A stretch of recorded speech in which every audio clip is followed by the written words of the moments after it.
Hard hitting vlogs. Hello viewers, आज के हमारे वीडियो का टॉपिक है लोकसभा इलेक्शंस 2024। इस वीडियो में हम खास तौर से यूपी की 80 लोकसभा सीटों पर पड़ताल करेंगे। हम ये भी जांच करेंगे कि किस पार्टी की क्या क्या तैयारी चल रही है, कौन तैयारियों में आगे है और कौन तैयारियों में पीछे है। दोस्तों याद कीजिए, जून 2013 गोवा अधिवेशन से पहले ही गुजरात के तत्कालीन सीएम मोदी को केंद्र की राजनीति का चेहरा बनाने की कवायद शुरू हो गई थी। सीनियर नेताओं की नाराजगी के बीच जब गोवा की भारतीय जनता पार्टी की कार्यकारिणी के मंच से मोदी को चुनाव अभियान समिति के अध्यक्ष बनाने का ऐलान हुआ, उसके बाद से मोदी रुके नहीं। देश को छान मारा, हर राज्य गए, हर शहर को छूने की कोशिश की। लोकसभा चुनाव आते आते माहौल बन चुका था। जमीनी स्तर पर भाजपा का कैडर मोदी के गुजरात मॉडल को जमीन पर उतारने का दावा कर रहा था। वहीं आरएसएस के स्वयंसेवक सत्ता परिवर्तन का बीज बो रहे थे। फिर जो हुआ वो सभी ने देखा। अब बात करते हैं लोकसभा चुनाव 2024 की। देश में सत्ता परिवर्तन की बात शुरू हो गई है। माहौल बनाने का प्रयास किया जा रहा है, लेकिन कहाँ? देश के सबसे बड़े राज्य उत्तर प्रदेश को ध्यान में रखकर देखेंगे तो आपको स्थिति की समझ साफ हो जाएगी। जमीन पर कौन उतर रहा है? उत्तर है भाजपा। हराना किसको है? उत्तर है भाजपा। हराएगा कौन? इस क्वेश्चन का आंसर अभी तक नहीं मिल पा रहा है। जी हाँ, यही आज के समय में उत्तर प्रदेश ही नहीं, देश के तमाम हिस्सों में हो रहा है। उत्तर प्रदेश में जिन मुद्दों के सहारे समाजवादी पार्टी और उनका गठबंधन यूपी चुनाव 2022 में उतरा था, उसमें कुछ बदला नहीं है। मतलब विपक्षी दलों को मुद्दे मिल नहीं रहे, या यूं कहें तो बनाने नहीं दिए जा रहे हैं। ऊपर से भाजपा की रणनीति के जाल में विपक्ष घिरता दिख रहा है। आप देखेंगे कि यूपी की सबसे सक्रिय सीनियर राजनेताओं में से एक मायावती घर से निकल नहीं रही। समाजवादी पार्टी के अध्यक्ष अखिलेश यादव ट्विटर से निकल नहीं पा रहे हैं। कांग्रेस ने तो शायद हथियार ही डाल दिए हैं। दोस्तों, जैसा कि आप जानते हैं, सत्ताधारी भारतीय जनता पार्टी के मुख्यमंत्री से लेकर तमाम नेता जमीन पर उतर चुके हैं। दनादन दौरे जारी हैं। लोगों को सरकार, केंद्र में मोदी और राज्य में योगी आदित्यनाथ की सरकार की नीतियों के बारे में बताया जा रहा है। ऐसे में विपक्ष किन नीतियों के सहारे और आश्रय केंद्र की राजनीति में वापसी करना चाहता है, ये अभी तय नहीं हो पाया है। दोस्तों, बहुजन समाज पार्टी की मुखिया और पूर्व मुख्यमंत्री मायावती का राजनीतिक घरवास खत्म नहीं हो रहा है। लोकसभा चुनाव 2019 के बाद से वे राज्य के राजनीतिक सीन से लगभग गायब हैं।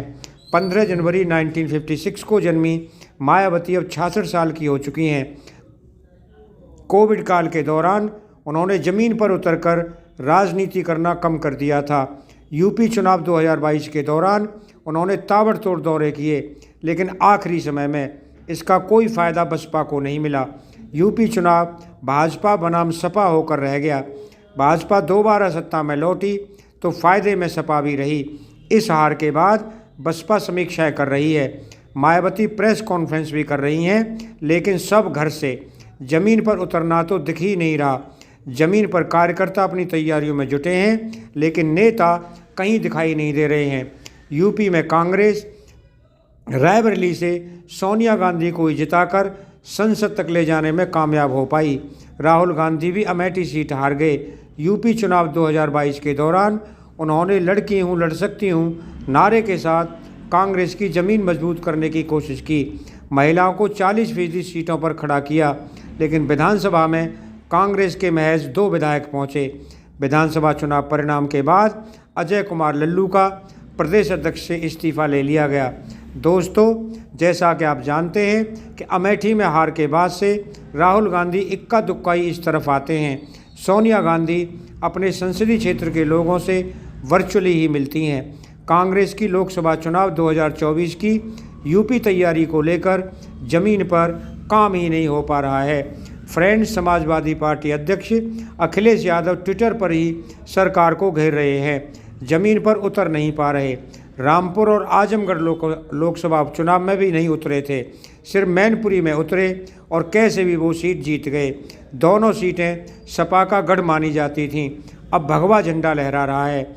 2 सितंबर से 8 सितंबर तक के आंकड़े को देखें तो पिछले एक सप्ताह में अखिलेश यादव ने 25 ट्वीट के जरिए सरकार पर हमले किए, अपनी राजनीतिक मुलाकातों के बारे में जानकारी दी। औसतन एक दिन में 3 से 4 ट्वीट, इसमें रीट्वीट शामिल नहीं है। सवाल ये उठता है कि ट्विटर पर सरकार को घेरने में सोशल मीडिया पर तो माहौल बनता है, लेकिन ज़मीन पर कार्यकर्ताओं को मोटिवेट करने के लिए उतरना जरूरी बताया जाता है। उनके सहयोगी रहे सुभाषपा अध्यक्ष ओम प्रकाश राजभर कहते हैं कि अखिलेश यादव को एसी की आदत हो गई है, इस कारण वे ज़मीन पर नहीं उतर पा रहे हैं। सुभाषपा और सपा के अलगाव का कारण भी राजभर का बयान रहा। इसमें उनका अखिलेश को लगातार बाहर न निकलने को लेकर ताना मारना सबसे अहम था। दोस्तों, अगर अब बात करते हैं भाजपा की, यूपी के राजनीतिक मैदान में सीएम योगी आदित्यनाथ मंत्री और नेताओं के साथ मैदान में उतरे हुए हैं। आप देखेंगे कि यूपी में भाजपा के प्रदेश अध्यक्ष बनाए जाने से एक दिन पहले भूपेंद्र सिंह चौधरी आजमगढ़ में कार्यक्रम कर रहे थे, जिला स्तरीय समीक्षा में भाग ले रहे थे। वहीं उन्हें दिल्ली पहुंचने का कॉल आया, फिर उनकी प्रदेश अध्यक्ष पद पर ताजपोशी हुई। भाजपा जीती सीटों पर पार्टी को मजबूत करने और 50% वोट शेयर से ऊपर पहुंचने की रणनीति पर काम कर रही है। वहीं लोकसभा चुनाव 2019 और यूपी चुनाव 2022 में हारी सीटों पर जीत का समीकरण तैयार करने में जुट गई है। सीएम योगी स्वयं ताबड़तोड़ दौरे कर रहे हैं, वहीं उनके मंत्री भी साथ दे रहे हैं। सीएम और दोनों डिप्टी सीएम ने मिलकर सभी 75 जिलों को नापने का मास्टर प्लान तैयार किया है। इसका असर निश्चित तौर पर कार्यकर्ताओं पर पड़ेगा। दोस्तों, विपक्ष के सामने रणनीति का अभाव सबसे बड़ी परेशानी है। भाजपा सरकार में है, जमीन पर उतर रही है, लोगों के बीच पहुंच रही है, अपनी और सरकार की बात पहुंचा रही है, लेकिन विपक्षी दल के नेता सोशल मीडिया के भरोसे बदलाव की कोशिश में जुटे हैं। बूथ और पंचायत तो छोड़िए, कई विकास खंड स्तर पर भी प्रमुख विपक्षी राजनीतिक दलों का संगठन नहीं दिखता है।